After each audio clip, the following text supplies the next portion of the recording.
এইবার দেওয়ালিতে বাচ্চাদের খেলা থেকে শুরু করে ঘরবাড়ি ডেকোরেশন করা, বোম ফোটানো, প্রদীপ দেওয়া সব কিছু মিলে দারুণ গেল এবারে দেওয়ালি পুজোটা। তো কি কি করলাম চলো তোমাদের সবার সাথে শেয়ার করি। So hello everyone, welcome my new blog video. তো দেওয়ালির দিন সকাল সকাল ঘুম থেকে উঠে আগে স্নানটা সেরে নিলাম, কারণ দুপুরের মধ্যে অমাবস্যা লেগে যাবে, তারপরে তো শ্যাম্পু করা যাবে না। তাই সকাল সকাল উঠে স্নানটা সেরে আগে রেডি হয়ে নিলাম। সকাল সকাল স্নানটা সেরে নিলে সবচেয়ে বড় কাজটাই মনে হয় হয়ে যায়। তারপর তো সারাদিন প্রচুর কাজ আছে, আরামসে করতে থাকো, কোনো অসুবিধা নেই। তো দেখো স্নান টান করে আমার বেসিক সাজগোজ কমপ্লিট, এখন সোজা চলে যাবে কিচেনে। আজকে যেহেতু নিরামিষ তাই সকাল সকাল রান্নাটা বসিয়ে দিলাম। এইবার দেওয়ালিটা সোমবার পরে খুব ভালো হয়েছে। সোমবার তো আমাদের এমনি নিরামিষ খেতে হয়, তার উপরে দেওয়ালির জন্য তো নিরামিষ খেতেই হবে, তাই আমাদের দুটোই একসাথে হয়ে গেল। তো আজকে আমি রান্না করছি দেখো ছোলার ডালের ধোকার রসা। এই রসাটা আমাদের বাড়িতে সবাই খুবই ভালোবাসে। আজকে রান্নাটা একটু কম কম করেই করছি, কারণ আমাদের রাত্রে তো আর ভাত খাওয়া হবে না, রাত্রে খাওয়া হবে লুচি। দেওয়ালির দিন আমাদের রাত্রে করে লুচি পায়েস এগুলোই খাওয়া হয়। শুধু তো লুচি পায়েস হলে হবে না, তার সাথে তো আরো কিছু লাগবে। তার জন্য দেখো এখানে ছোলার ডাল আর বাঁধাকপিটা আমি দুপুরবেলায় বানিয়ে রাখছি, কারণ রাত্রেবেলা প্রচুর ঝামেলা আছে। তো রান্না বাড়া তাড়াতাড়ি সেরে চলে গেলাম ঠাকুর সাজাতে। দেখো এই জায়গাটাতে খেলা হবে, তাই এই জায়গাটাকে খুব সুন্দর করে ডেকোরেশন করে নিলাম। এটা করতে করতে তো পুরো সন্ধ্যা লেগে গেল। এখন চলে আসলাম রেডি হতে। দেখো আজকে এই শাড়িটা পরবো। এই শাড়িটা কার বলতো? আমার শাশুড়ি মায়ের। আমার বিয়ের কিছুদিন পর আমার এক দাদার বিয়ে ছিল, তখনই শাশুড়ি মা আমাকে এই শাড়িটা দিয়েছিল পরতে,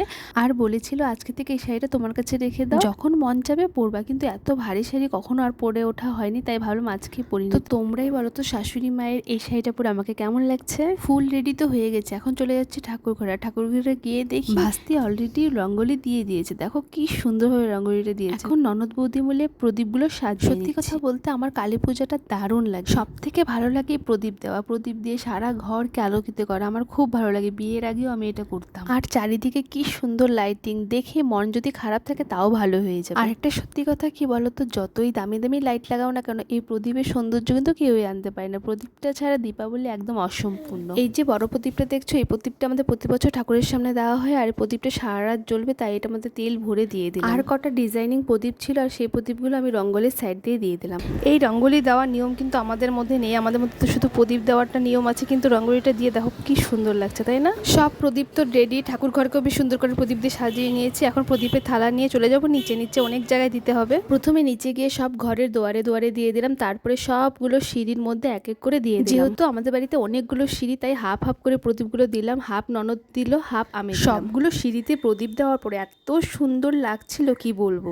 সবগুলো ঘরে আর সিঁড়িতে দেওয়ার পরে চলে গেলাম আমরা একদম মেন গেটের বাইরে, কারণ মেন গেটটাই তো আসল। মেন গেটে প্রদীপ না দিলে কি হয়, তাই মেন গেটে দুটো প্রদীপ দিয়ে দিলাম, আর আমাদের দোকানের সামনে দুদিকে দুটো প্রদীপ দিয়ে দিলাম। সত্যি কথা বলতে তো সারা বছর আমরা নিজেদের সাজগোজ নিয়ে ব্যস্ত থাকি, কিন্তু বছরের এই একটা দিন হয়তো আমরা বাড়িকে সময় দিই, বাড়িটাকে এত সুন্দর করে সাজাই, আর সাজানোর পরে মনটা কত যে ভালো হয় সেটা আর কি বলবো। বোম না ফুটালে কি আর দেওয়ালি সম্পূর্ণ হয়? তাই দেখো সবাই মিলে কিছু তুবড়ি চরকি এগুলো ফুটিয়ে নিল, আর অভিক তো দূরের থেকে দাঁড়িয়ে দাঁড়িয়ে চিল্লাচ্ছে, ওর এত ভয় লাগছে বোম ফুটাচ্ছে দেখে। এবার আবার চলে আসলাম উপরে, এই বাড়ির যেটা আসল নিয়ম সেটা করার জন্য। এখানে দেখতে পাচ্ছ দুপুরে যে ডেকোরেশনটা করে রেখেছিলাম, মানে যে গণেশ ঠাকুরটা লাগিয়ে রেখেছিলাম, সেখানে 3 বাচ্চা বসে গেছে খেলতে, আর তাদের হাতে আছে মাটির খেলনা বাটি, আর খেলনা বাটিগুলো দিয়ে খেলবে। আর 3 গামলার মধ্যে দিয়ে দিয়েছি সাদা খই, লাল খই, আর হলো ছোলা ভাজা আর নকুন দানা, আর সেগুলো দিয়ে ওরা ঢাল উপর করে ঠাকুরের কাছে এগিয়ে দিবে খেলনা বাটি করে, আর তার উপরে দিয়ে দিবে কিছু কাটা ফল।